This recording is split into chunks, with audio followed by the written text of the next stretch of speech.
Bismillahirrahmanirrahim. Wal 'asr. Innal insana lafi khusr. Illa alladhina amanu wa 'amilus salihati wa tawasaw bil haqq wa tawasaw bis sabr.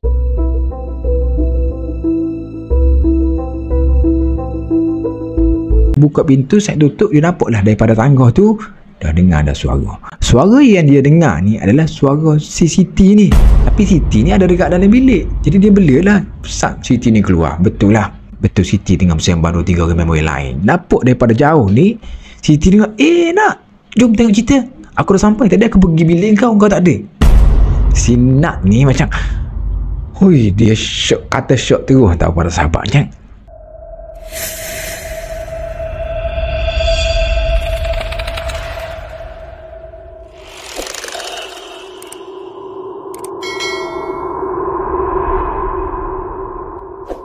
Assalamualaikum para sahabat edisi Malam Seram. Kembali lagi bersama dengan Ari dalam berkongsi kisah-kisah seram. Terima kasih yang mana sudah pun klik video pada kali ini. Seperti biasa, nak berkongsi kisah seram, tak ada cerita lain. Pada video kali ini, 2 kisah seram berkenaan tentang Karim. Apa benda Karim ni? Betul tak? Orang duduk sebut-sebut Karim dan apa benda, nama orang ke apa benda dah. Dia sejenis pendamping kita, ataupun bahasa Arab dia Karim, dan bahasa mudah lah kita nak panggil dia ni sejenis makhluk ataupun jin yang selalu ada dengan kita. Dia macam pendamping lah, bukan saka kita. Dia macam pendamping, akan follow kita. Kalau orang tu pergi mana-mana, memang dia akan selalu ada dengan kita. Daripada mana lagi dia ni ada, daripada bila lagi dia ni ada, dari kita dilahirkan sampailah kita ni meninggal dunia, tahu para sahabat. Sebab tu tak pelik lah kita nampak member kita ni sebenarnya dah meninggal dunia, tapi kenapa kita nampak dia ni masih ada lagi, ada dekat atas rumah, main buai malam-malam buta tak. Kita nampak berkemungkinan besar tu adalah Karim, berkemungkinan besar lah. Ataupun juga makhluk-makhluk yang menyerupai member kita, yang mana nak menakut-nakutkan kita. Jadi cerita berkenaan tentang Karim ni, ia adalah 2 kisah, di mana kisah ini dikongsikan oleh salah seorang perempuan yang bernama Nadia. Tahu Nadia ni, dia kisah seram ni berlaku dah lama, di mana dia ni sekolah menengah, and then dia duduk di salah sebuah asrama, iaitu berasrama penuh yang ada dekat Malaysia. Tahu, seperti biasalah bila kita sebut asrama penuh kan, dia punya disiplin dia tu lebih ketat berbanding dengan asrama-asrama biasa. Mungkin orang tu kena buat ini, memang asrama dia memang betul-betul ketat lah, asrama penuh kan. Okay, adalah satu hari tu kisah di mana kesemua pelajar lelaki dan juga perempuan diwajibkan turun ke musola ataupun surau untuk solat isyak dan juga solat maghrib berjemaah dan juga dengan ceramah. Dan bila fikir balik kan, dia rasa kesemua asrama aku dekat Malaysia kan, bila masuk je waktu maghrib dan juga isyak, dia suruh pelajar-pelajar ni turun. Mungkin dia akan terapkan macam tu untuk kesemua. Sebab apa? Sebab time tu lah adanya ceramah dan baca apa-apa semua kan, nak turun.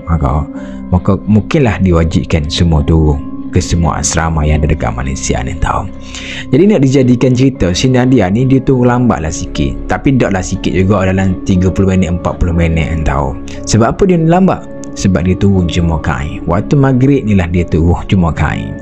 Jadi jemur kain ni umpire dia berada dekat bawah, iaitu betul-betul di belakang Aspuri. Sebab dia punya asrama Aspura dia jauh sikit.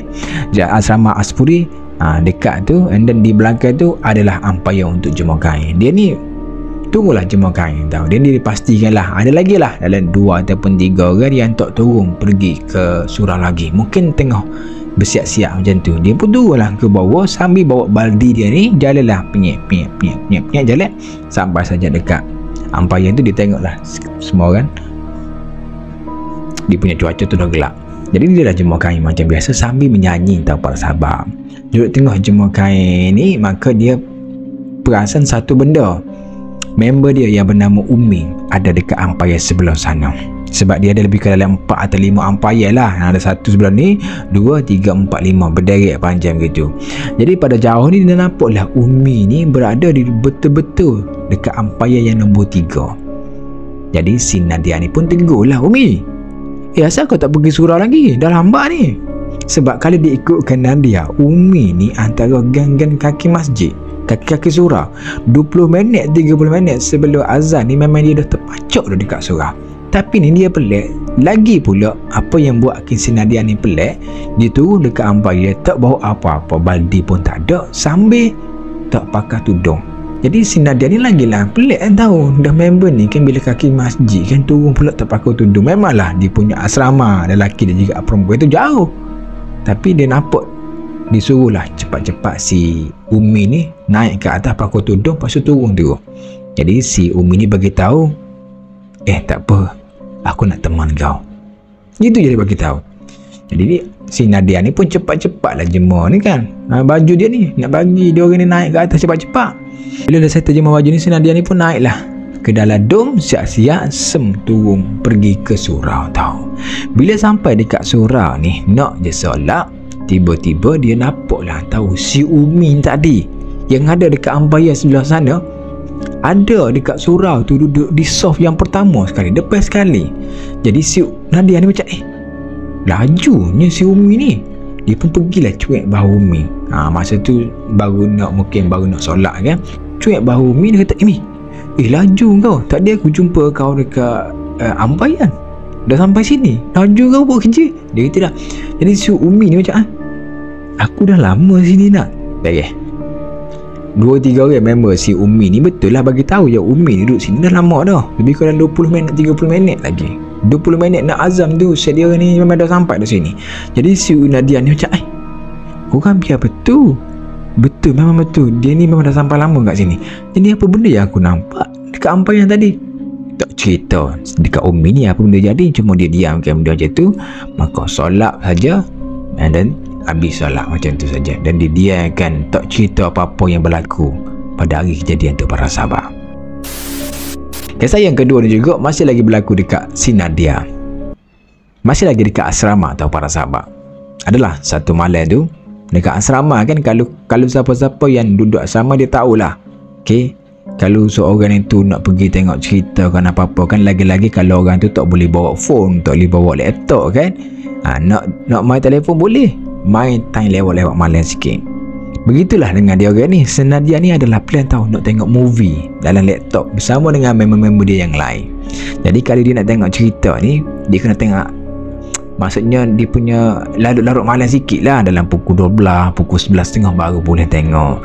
Kalau tengok awal-awal ni kuk warden ni naik pergi spot check ke, jadi satu hal kan, laptop dia kena rapah, telefon member dia pun kena rapah juga. Jadi dia tunggu line yang clear dalam pukul 11.30. Maka si Nat ni pun daripada bilik atas dia ni, sebab dia duduk di aras 3 dan member ni berada di aras 2. Jadi dia turunlah sambil pegang laptop ni tahu, nak pergi tengok ni, cerita bersama dengan member-member yang lain. Adalah ada 3-4 orang macam tu lah.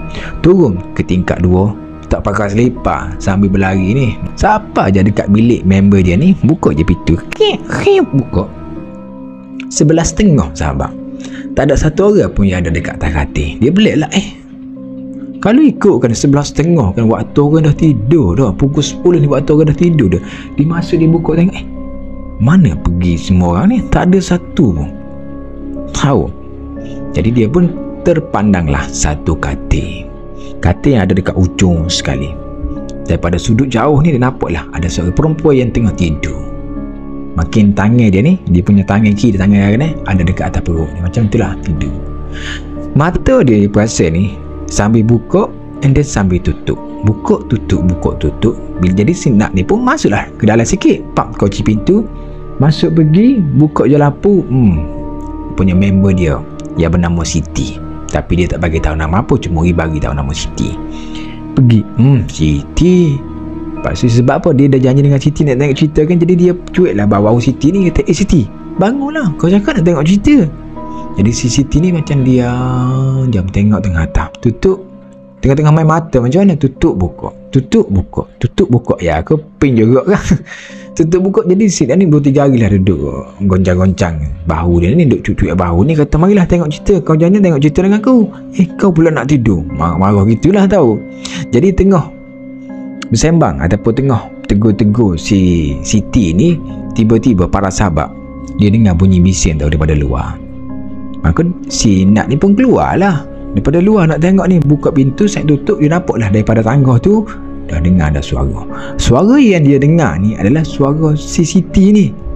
Tapi Siti ni ada dekat dalam bilik, jadi dia belalah sat Siti ni keluar. Betul Siti tengah bersembang 2-3 orang member yang lain. Nampak daripada jauh ni Siti dengar, nak jom tengok cerita, aku dah sampai tadi, aku pergi bilik kau tak ada. Si Nat ni macam dia syok, kata syok terus tahu pada sahabatnya.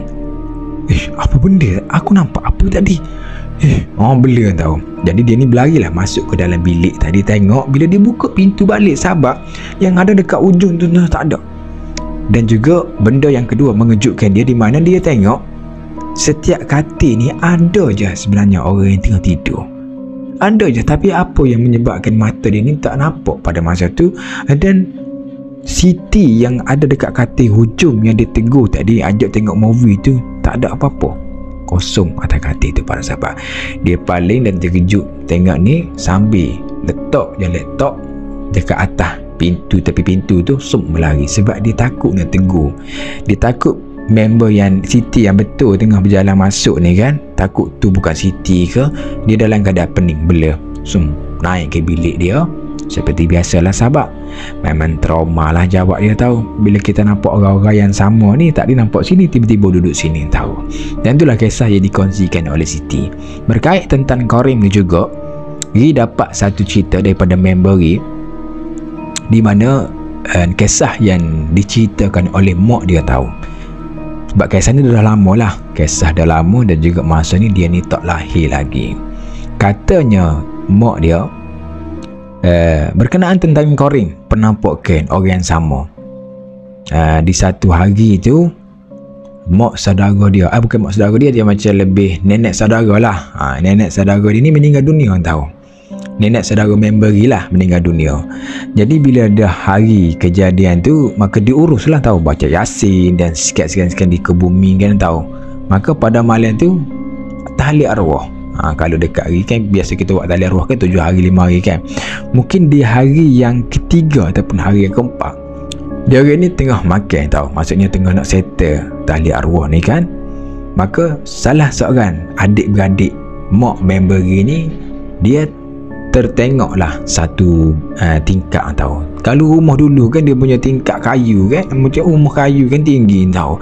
Dan dia nampaklah separuh badan ni duduk jenguk dia orang ni tengah buat kerja. Maksudnya ada yang tengah makan nasi, ada yang tengah basuh-basuh dekat dapur kan, sambil jenguk, perhati je. Tapi kepala yang tak bergerak lah, cuma perhati je macam tu. Ada dah 2-3 orang mak, adik-adik mak member ni lah yang tertengok ni. Dia orang ni sampai bertepik melolong. Dan malam tu tak adalah kena histeria, cuma diceritakan balik, katanya dia nampak orang yang berada dekat tingkap tu, makhluk yang ada dekat tingkap tu, sebiji tahu dengan arwah yang mana cerita tadi, kita panggil nenek saudara member kita tahu. Tapi muka tu dia lebih menyerangkan sikit lah tahu, dengan muka yang tak senyum dan boleh kata seram lah. Korang boleh fikirlah macam mana. Dan mungkin itu antara penampakan Karim, orang kata, sebab banyak berlaku lah. Mungkin antara korang pun memang dah biasa nampak member betul dah, tiba-tiba member ni ada duduk sini, tapi 2-3 hari nampak member dekat sana. Dalam bilik ingat ada member, rupanya tak ada member. Itulah berkait dengan Karim, ataupun juga mungkin jelma untuk nak menakut-nakutkan kita tahu para sahabat.